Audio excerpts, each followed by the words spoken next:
ಯಾವ ತರ ಭೇದ ಮಾಡಿದ್ರು? ಧರ್ಮವನ್ನು ಒಡೆದಾಳಿದ್ದು ಕಾಂಗ್ರೆಸ್ ಅಲ್ಲದೆ ಬಿಜೆಪಿಗೆ ಆ ಮನಸ್ಥಿತಿ ಇಲ್ಲ, ಬರೋದು ಇಲ್ಲ. ಯಾವತ್ತೂ ಕೂಡ ಭಾರತೀಯ ಜನತಾ ಪಾರ್ಟಿ ಈ ಧರ್ಮಕ್ಕೆ ಇದು, ಈ ಜಾತಿಗೆ ಇದು ಅಂತ ನಾವು ಯಾವ ಸ್ಕೀಮ್ ಅನ್ನು ಕೊಟ್ಟಿಲ್ಲ.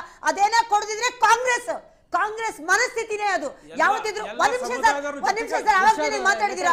ಯಾವತ್ತಿದ್ರು ಕೂಡ ಭಾರತೀಯ ಜನತಾ ಪಾರ್ಟಿ ಸಬ್ಕಾ ಸಾಥ್, ಸಬ್ಕಾ ವಿಕಾಸ್, ಸಬ್ಕಾ ವಿಶ್ವಾಸ್, ಸಬ್ಕಾ ಪ್ರಯಾಸ್ ಅಂತ ಇರೋದು. ತ್ರಿವಳಿ ತಲಾಖ್ ಯಾವ್ದು ತಂದಿದ್ದಾರೆ? ಒಂದು ವರ್ಗ ಇದೆ ಭಾರತೀಯ ಜನತಾ ಪಾರ್ಟಿಗೆ, ಮುಸ್ಲಿಮರು ಕಂಡ್ರೆ ಆಗಲ್ಲ ಅನ್ನೋದು. ನೋಡಿ, ಬಿಹಾರದಲ್ಲೂ ಕೂಡ 40 ಜಾಗದಲ್ಲಿ ನಾವು ಗೆದ್ದು ವಿನ್ ಆಗಿದ್ದೀವಿ. ಇದೀಗ ಇತ್ತೀಚೆಗೆ ಈಗ ನಡೀತಾ ಇರುವಂತ ನಾಳೆ ನಡೀತಿರುವಂತ ದಾವಣಗೆರೆ ಎಲೆಕ್ಷನ್ ಅವರಿಗೆ ಹೊತ್ಕೊಂಡು ಉರಿತಾ ಇದೆ. ಅವ್ರು ಮಾತಾಡೋ ಪರಿಸ್ಥಿತಿ ನೋಡಿ ನಿಮ್ಗೆ ಅನ್ನಿಸ್ತಾ ಇಲ್ವಾ? ಅವ್ರಿಗೆ ಇಡೀ ಒಂದು 50 ಸಚಿವರು, 20 ಸಚಿವರು, 50 ಶಾಸಕರಲ್ಲಿ ಹೋಗಿ ಇಡೀ ಆಡಳಿತ ಮಂಡಳಿಯಲ್ಲಿ ಕೂತಿದ್ದಾರೆ. ತಪ್ಪಂತ ನಾ ಹೇಳ್ತಾ ಇಲ್ಲ, ಒಂದು ಮಾತಿಲ್ಲಿ ಹೇಳ್ತೀನಿ, ಸ್ಪಷ್ಟವಾಗಿ ಹೇಳ್ತೀನಿ ಕೇಳಿ. ಆಫೀಸ್ಮೆಂಟ್ ಪಾಲಿಟಿಕ್ಸ್ ಇವರು ಮಾತಾಡಕ್ಕಷ್ಟೇ ಬಿಟ್ರೆ ಇವರು ಮುಸಲ್ಮಾನ ಬಂಧುಗಳಿಗೆ ಮಾಡಿದ್ದು ಏನೂ ಇಲ್ಲ. ನೀವು ಸಬ್ಕಾ ವಿಕಾಸ್ ನಾನು ಏನ್ ಮಾಡಿದ್ರೆ ಅಂತಲೇ ಹೇಳ್ತಿದ್ದೀನಿ ಕೇಳಿ. ನಾನು ಹೇಳ್ತೀನಿ, ಈ 40 ಜಾಗದಲ್ಲಿ ಮುಸಲ್ಮಾನರು ಬಿಹಾರದಲ್ಲಿ ಬಂದಿದ್ದಾರೆ ಅಂತ ಹೇಳಿದಿನಲ್ಲ ಸರ್.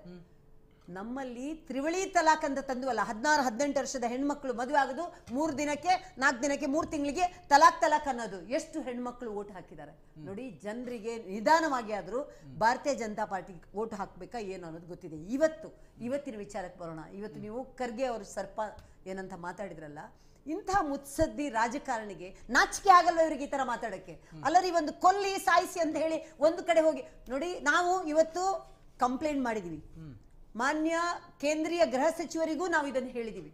ನೋಡಿ, ಇದು ಏನು ಸಮುದಾಯಗಳ ನಡುವೆ ತರುವಂತಹ ಒಂದು ದ್ವೇಷ, ಇದು ದ್ವೇಷದ ಭಾಷಣ ಬಿಲ್ ಇವರು ಮಾತಾಡಿದ್ರಲ್ಲ, ಇದು ದ್ವೇಷದ ಭಾಷಣ. ನನ್ನ ಪ್ರಶ್ನೆ ಇದೆ, ದ್ವೇಷದ ಭಾಷಣ ವಿಧೇಯಕ ಮಂಡನೆ ಆಗುತ್ತೆ ಅಲ್ಲಲ್ಲ? ಆ ನಾನು ಹೇಳುದು, ಈ ಖರ್ಗೆ ಅವರು ಮಾತಾಡಿರುವಂತಹ ಕೊಲ್ಲಿ ಅಂತ ಹೇಳಿರುವಂತಹ ವಿಷಯ ಈ ದ್ವೇಷದ ಭಾಷಣದಲ್ಲಿ ಇದು ಅನ್ವಯ ಆಗಲ್ವಾ? ಅಥವಾ ದ್ವೇಷದ ಭಾಷಣ ಬರೀ ಹಿಂದೂಗಳಿಗೆ ಮತ್ತೆ ಓನ್ಲಿ ಇವರು ಬಿಜೆಪಿ ಅವರಿಗೆ ಮಾತ್ರನ ಈ ಬಿಲ್? ಇದರಲ್ಲಿ ಇವ್ರಿಗೆ ಬರಲ್ವಾ ಇದು?